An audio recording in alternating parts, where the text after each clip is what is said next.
ये कहानी एक हस्बैंड वाइफ अंशी और रोहेल की है। वो दोनों वीकेंड पे हिल स्टेशन जा रहे थे। दोनों को एक ऐसी जगह चाहिए थी जहां वो नेचर को एक्सप्लोर कर सके। शहर से थोड़ा दूर आकर हाईवे के पास उन्हें एक जंगल दिखाई दिया।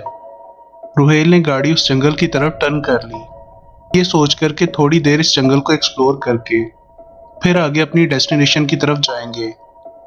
वो जंगल बहुत घना था और बहुत पुरसुकून भी। आगे जाके जंगल का रास्ता तंग हो गया, जहां पर गाड़ी नहीं जा सकती थी, तो उन दोनों ने गाड़ी को वहीं पार्क कर दिया और पैदल ही जंगल को एक्सप्लोर करने लगे। वक्त का उन दोनों को अंदाजा ही ना रहा और कुछ ही देर में सूरज डूब गया।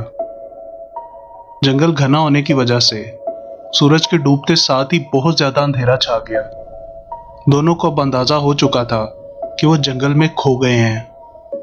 अंशी बहुत ज्यादा वरिड थी, लेकिन रोहेल उसे काम करने की कोशिश कर रहा था, ये कहकर कि हमें बस रास्ता ढूंढ के गाड़ी तक पहुंचना है। लेकिन कई घंटे चलने के बाद भी उन्हें कोई अंदाजा ना था कि वो इस वक्त जंगल के किस हिस्से में है। दोनों की परेशानी अब बढ़ती जा रही थी। वो अपने मोबाइल फोन्स भी गाड़ी से उठाना भूल गए थे। सारे दरख्त एक जैसे दिखाई दे रहे थे, लेकिन वो रास्ता ढूंढने के लिए चलते रहे। और जब वो उम्मीद खो चुके थे, तभी उन्हें जंगल के बीचों बीच एक कैबिन नजर आया। वो कैबिन बहुत ज्यादा पुराना दिखाई दे रहा था। खिड़कियां टूटी हुई थीं और छत बहुत खस्ता हालत में थी, जैसे कि अभी गिर पड़ेगी। रोहेल ने दरवाजे पर नॉक किया, लेकिन अंदर से कोई रिस्पॉन्स नहीं आया। वो समझ चुके थे कि अंदर कोई भी नहीं है। रोहेल ने आहिस्ता से दरवाजे को पुश किया तो वो खुल गया। अंदर से वो घर बहुत ज्यादा बुरी हालत में था। फर्श पर बहुत ज्यादा धूल मट्टी जमी पड़ी थी, जैसे किसी ने सदियों से सफाई ना की हो। वहां बहुत कम फर्नीचर था। उन दोनों को वहां के एटमॉस्फेयर से अजीब सी स्मेल आ रही थी। वो अंदर वाले रूम में गए तो हर जगह लाल रंग से डेथ लिखा हुआ था। ये देखकर वो बहुत ज्यादा डर चुके थे। स्ट्रेंज बात ये थी कि वो पेंट अभी भी सूखा नहीं था।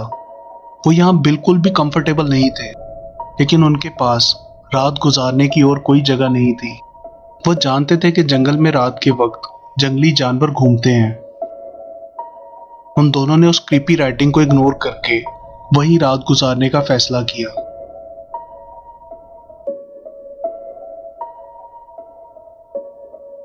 ऊपर जाके उन्होंने देखा तो वहां कमरे में एक बहुत पुराना बेड पड़ा था, जिसके मैट्रेस पर अजीब से दाग के निशान थे। हस्बैंड वाइफ ने पास पड़ा एक पुराना कंबल ऊपर लिया और उसी बेड पर लेट गए। इतने वियर्ड सर्कमस्टांसेस में भी दोनों एक दूसरे को रिलैक्स करने की कोशिश कर रहे थे। कुछ ही देर में उनकी आंख लग गई। करीब आधी रात के वक्त एक अजीब सी आवाज से उनकी आंख खुली।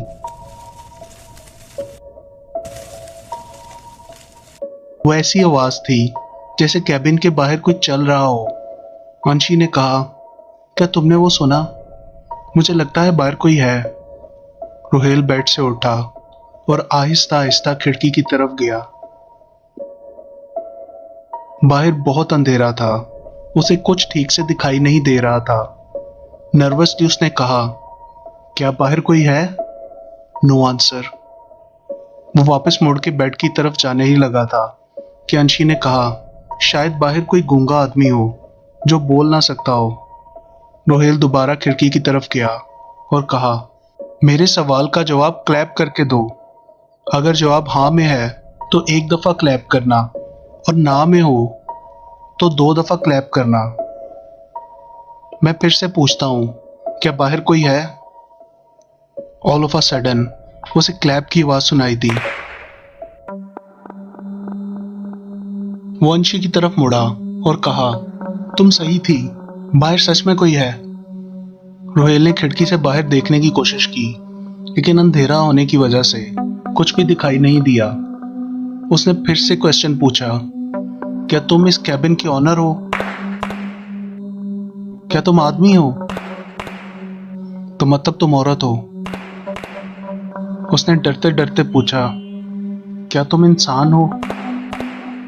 रोहेल डर के मारे सुन पड़ चुका था। देन नर्वसली उसने सवाल किया, क्या तुम यहाँ अकेले आए हो? कितने लोग हो तुम? सब अपने लिए एक दफा क्लैप करो।